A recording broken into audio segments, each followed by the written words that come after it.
भाकपा माले की ओर से कुवाड़ स्थित कार्यालय में मंगलवार को दिवंगत फादर स्टेन स्वामी के सम्मान में शोक एवं श्रद्धांजलि सभा का आयोजन किया गया। राज्य कमेटी सदस्य राजेश कुमार यादव, आरवाईए नेता अखिलेश राज, लोकल कमेटी माले के सचिव मनोज यादव, दीपक वर्मा, पुनीत विश्वकर्मा, दिनेश यादव, लक्ष्मण मंडल, बालेश्वर यादव, सुमंती कुमारी, दीपक यादव, बलसी देवी आदि मुख्य रूप से मौजूद थे। इस दौरान राज्य कमेटी सदस्य राजेश यादव ने कहा कि फादर स्टेन के जीवन संघर्ष को कभी भुलाया नहीं जा सकता। उन्होंने आदिवासी, दलित तथा अन्य वंचित वर्ग के लोगों के ऊपर हो रहे शोषण तथा राजकीय दमन के खिलाफ जीवन पर्यंत संघर्ष जारी रखा।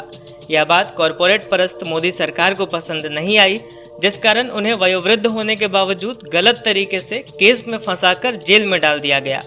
यहां तक कि गंभीर रूप से बीमार होने पर भी उन्हें जेल से बाहर आने नहीं दिया गया। अंततः कल उनका निधन हो गया। कहा कि उनके निधन से देश विदेश के social activist, human rights activist के साथ साथ अपने हक अधिकार के लिए लड़ने वाला हर तबका दुखी है। वे उनके प्रति शोक व्यक्त कर रहे हैं। उन्हें श्रद्धांजलि देने के साथ साथ फांसीवादी सरकार के खिलाफ संघर्ष जारी रखने का संकल्प भी ले रहे हैं।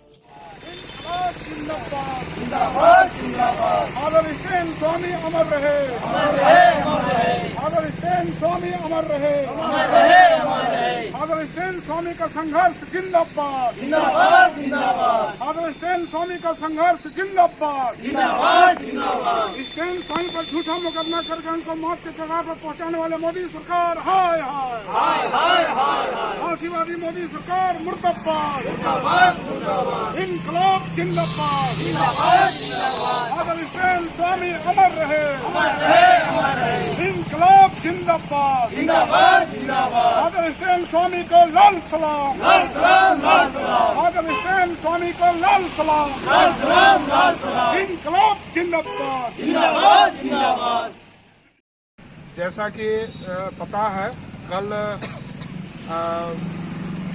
ह्यूमन राइट्स एक्टिविस्ट और एक नामी ग्रामी सामाजिक कार्यकर्ता फादर स्टेन स्वामी का मुंबई के एक अस्पताल में निधन हो गया है। वे जेल में बंद थे और जेल में बंद के दौरान ही उनकी तबीयत बिगड़ने से, जैसा कि बताया जा रहा है, कि उनका निधन हो गया है। सबसे पहले तो ये कि फादर स्टेन स्वामी का जीवन संघर्ष इस झारखंड सहित पूरे देश भर के लोगों को पता है कि वे जिंदगी भर दलितों, आदिवासियों और वंचित वर्ग के लोगों के हक अधिकार के लिए पूरा जीवन उनका समर्पित था। वे अपने तरह से लड़ाई लड़ रहे थे और ये बात सरकार को पसंद नहीं थी, क्योंकि उनकी जो भी लड़ाई जनता के हक अधिकार के लिए थी वो अंततः इस देश के कारपोरेट घरानों के लूट खसोट के खिलाफ थी, केंद्र सरकार के फांसीवादी सरकार के दमन के खिलाफ थी। इसलिए केंद्र सरकार ने उन्हें एक साजिश के तहत में NIA के जरिए उनकी गिरफ्तारी करवाई और एक साजिश के तहत में उनके ऊपर UAPA की संगीन धाराओं के साथ में और उनके ऊपर में झूठे तरीके से उनको इन्वॉल्वमेंट दिखा करके उनको जेल में बंद किया और यहाँ तक कि जमानत की उनकी कोई भी कोशिश को जो है वो कामयाब होने नहीं दिया गया।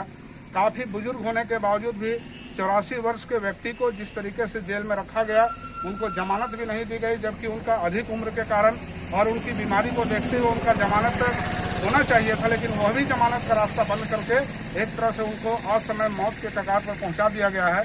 तो कहीं न कहीं से ये जो निधन है, एक केंद्र सरकार की ओर से प्रायोजित एक किस्म की हत्या है, सरकारी तंत्र के द्वारा साजिश के तहत। इसलिए हम इस हत्या का, उनके निधन के से हम दुखी हैं और सरकार के इस कार्रवाई का हम लोग विरोध करते हैं। आज शोक सभा पूरे देश भर में मनाई जा रही है, उसमें हम लोग शामिल हैं।